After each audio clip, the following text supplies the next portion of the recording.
Me, Kitty. And me, not Emma. Back we go. Oh, Kia ora, hello, and welcome to Ordinary Life with me, Emma. and me, Kitty. Yay! And we are not medical experts, but And we're we not very professional. Well, that's good because no one's paying us. Damn. Damn it! I was going to ask for a pay rise. But go on, sorry, we are not medical professionals. No, this is not medical advice or expert opinion. This is just us talking about our ordinary lives. Our very, very ordinary lives. Very ordinary lives. Indeed. And we're sponsored by. Oh, did you say that before? No, I haven't said it yet. Oh No. gosh, We can say it. This show is sponsored by Cover Yours from Quote to Claim. They're in your corner. You can contact them on coveryours.co.nz, and they would love to hear from you for all of your personal risk and business insurance needs. Wonderful. Boom. Yay! Yay! Go them. Go then. and last week you very kindly shared all your story of going to Auckland. Yeah. And you couldn't take your meds, could you? Not yeah. That was hard. So you have a new toy you took with you, didn't you? Yes, I have a walker now, and it has been so wonderful to have. So when you say a walker, do you mean somebody that takes you for a walk? No. Or do you mean it sounds like I have a walker.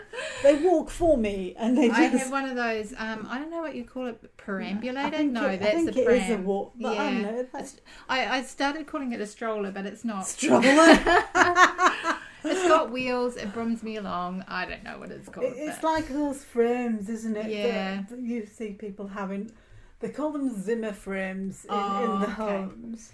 But this isn't a Zimmer frame. It's, it's just it has wheels and a little seat, doesn't it? Yeah, so if you get like really tired, it's not really that comfortable for sitting in for a really long time. And it's not got like a shopping bag. It's got a little bag at the front, which I had to buy separate, which was Could have made one.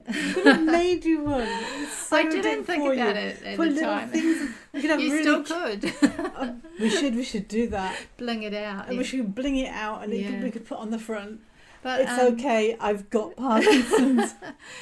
Yeah, I used to use the sticks, as you know, and it just got to the point where I was still finding it really hard to walk, and like even with the walking poles, I just couldn't at times really manage. Yeah, I did. I remember that time when we were in the cafe, getting you out of the cafe, and everybody was just staring at you. Yeah. And that was really, and it was a big effort, wasn't it, to get me up into the car? So well, it was because you couldn't move your legs. I remember that, and I think the worst thing for me was the staring. You just feel it, don't you? Yeah, you really do. And I hadn't really experienced that to that extent until then. Well, I live with Mike, so who likes doing he's very tall and has pink hair at the moment. Attracts some staring, does it? That has been attracting some staring, but not in the same way. Yeah. And so sorry, completely hijacked, undermine your pain. But That's all right. But no, I remember it was difficult. It was weird. Yeah.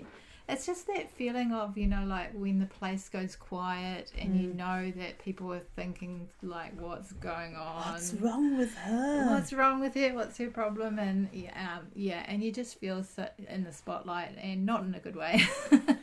We were in Christchurch a few days ago, and there were some large stones in a square, and my daughters jumped on top of them and was like, "Mum, you should stand on one." And I needed help to climb up, and then I was a little bit, I don't know about you, my mind was going balance, and I actually found it a little bit. I was a bit scared, if I'm being honest. But I got up there and I stood there and I was like, oh, no, I can do this. But there were people staring at me. And it was World Parkinson's Day. And I think there was one woman who was literally filming us. Really? I just waved at her and I went, it's World Parkinson's Day. But But I was doing something ridiculous, like standing on a stone in the middle of a square, whereas you were just going about your day-to-day business. Yeah, just trying to walk around and yeah. And I did find I do find with in Auckland was probably the first time that I took it out and was amongst public. Yeah. For a while with it, and I did attract some staring, but and it wasn't. It felt rude actually. Yeah. Yeah. Yeah, like nobody said anything to you or asked if you were okay. No, but people were talking amongst themselves. Like it was usually couples, and the woman would stare at me and go and say to her partner, "Oh, what's that woman doing? You know, she looks too young." That kind of thing, and I'm going to be devil's advocate and just go, is that what they were saying? I don't know. Or were they? But that's what I were they instead saying something like, "Oh, look at that poor woman," which is almost just as bad. Yeah. But look at that poor woman having to use that like an old woman. But like, it's kind of like, I guess because I was brought up to, like, my mum always told me, don't stare. Yeah, my mum did too. I'm clearly originally British, well, English. So therefore, the English thing is to, you'll go, you'll be sat, and it doesn't work very well on radio. I'm looking at Emma, and then I'd look at Emma and I would say, "Emma, behind me, there is somebody doing whatever, eating their food with their hands," and then you'd turn. I'd go, "No, don't look. Don't look. You have to be really surreptitious about it." That's the English way. You look, but you do not look. Yeah. And if you think, you must not stare, but you have to drop your pen or something and glance and then turn away quickly before they. It's all very underhand. Yeah. And restrained. I mean, I saw a disability advocate did a video on Instagram about not feeling the need to give people their medical information because people were curious about why she was in a wheelchair. So she was saying, she gets that people want to know because they're dropping big hints like, "Oh, I know such and such who has a wheelchair and their problem is blah blah blah." And she was basically saying, you don't have a right to my medical information. I'm not going to fill in the gaps for you. And it was kind of like that. It was kind of like, I think people were curious because, you don't often see people my age, our age, with, a walker like that. It's more older people that you see with them. And I guess they were wondering what my problem was. What's your problem? But the thing is, like, if they did ask, I don't mind if they said, "Oh, are you okay? Can I help?" or something like that. But if somebody asked you, especially around a hospital, because you expect to see people in different, varying degrees of, shall we say, mobility and, ableness. Yeah. Then surely, if you went up to them and said, "Oh, what's up with you?" they'd be really shocked. But sometimes I would almost rather prefer that people did that. Yeah. Instead of staring at me. Yeah, and sort of muttering. Yeah, because it was quite blatant. But I guess, I kind of think now. Does it make your life better having it? Oh yeah. It's not like I'm not going to use it because of people staring. It helps me, so I'm going to use it. And if people want to know what's going on, well, tough. Yeah, I suppose there's a catch-20. It's that catch-22 that we've talked about before, isn't it? In that you want people to be aware that you need help. Yeah. But you don't want to have to completely explain yourself. Yeah. But because you don't fit the norm, and you look so fine. Most of the time, except when I turn up with a walker. Yeah. I don't honestly know what the answer is, to be honest. I don't think there's an answer. It's just really interesting to me that this is happening. When I had my walking poles, I used to be really anxious about using them, and then I kind of got over it because I feel like if something helps you, use it, and if it doesn't help you, don't use it, and that's all there is to it, really. And I get that people are curious, but the curious cat. It's like you were telling me one week about the people using wheelchairs, like who don't sometimes need to use them and don't. I was thinking about that earlier when you were talking about explaining why you were in a wheelchair. And there was that TV programme where they had the disabled character, except she was just a side character, and they happened to use a disabled actress. And the fact that she was disabled was never mentioned at any point in the TV programme. But occasionally, just once or twice, you saw her walk. And she didn't walk far. She'd maybe go from a chair to a bed or something like that. And the wheelchair was always somewhere nearby. And people apparently had written in and complained that they hadn't explained why she was disabled. Oh, okay, yeah. But it had absolutely no relevance to the plot. Yeah. So they were like, well, it's got nothing to do with that. Yeah. So why do you want to know? It's interesting actually, because I saw a number of people with the hidden disabilities lanyards at the airport. Oh, did you? And it did. Do you want to walk up to them and go, "What's up with you?" I've got one of them. Yeah, it was kind of like, I see people with the. I said to my partner, I think I see people with the hidden disabilities lanyard, and then we were kind of, it's kind of like we can't tell what's wrong with them. Yeah, I'm just checking. Mine's hung up behind me. It's pinned to my notice board because I found that carrying it around made zero difference. Yeah, it's kind of like you only really know if you've got one yourself, really. Well, yeah, that somebody actually said that to me. I noticed they had one, and I said, "Oh, you've got a hidden disabilities lanyard. Yeah. Do you find it makes much difference, or do people ask you about it?" And they replied, "Only people that have one themselves." Yeah. And I was like, "Ah."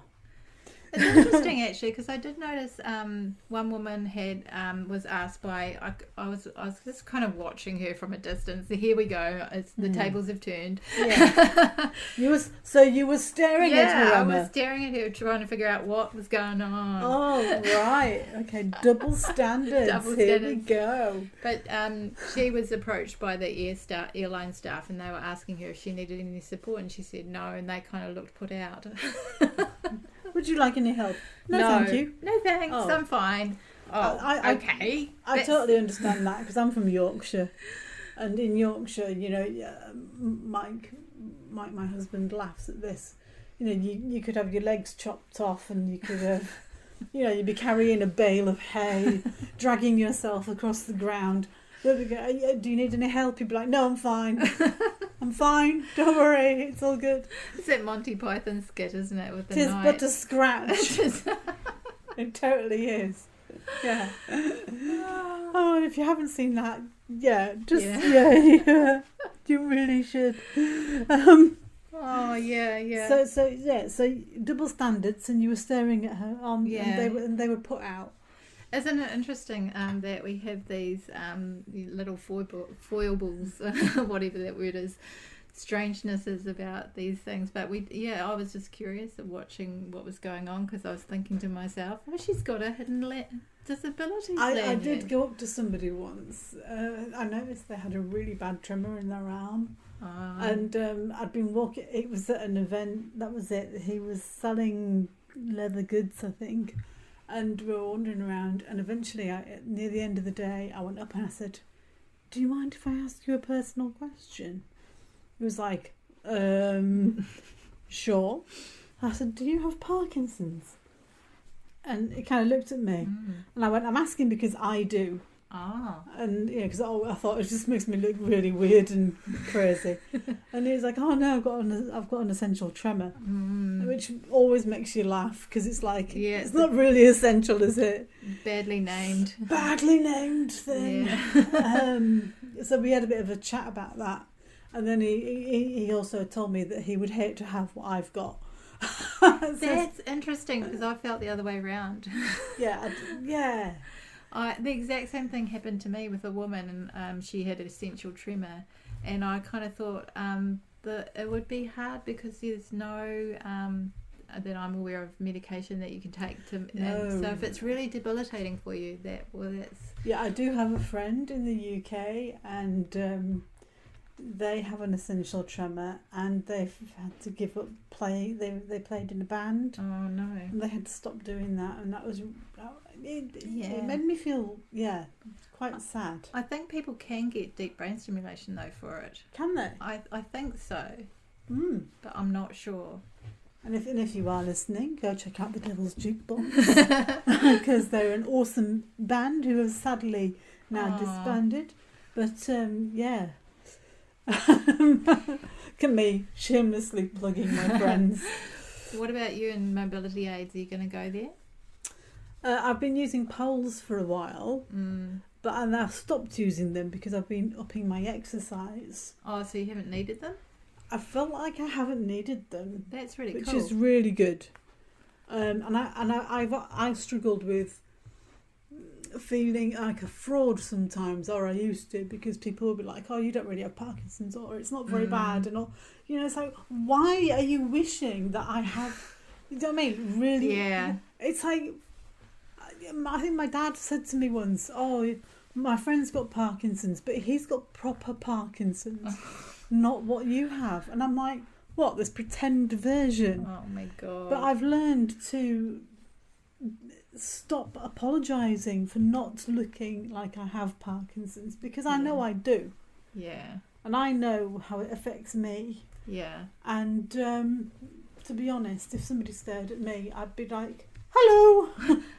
This is Parkinson's. This is Parkinson's. And on that note, I think, time to wrap it up. Time to grab your mobility scooter and get out of here.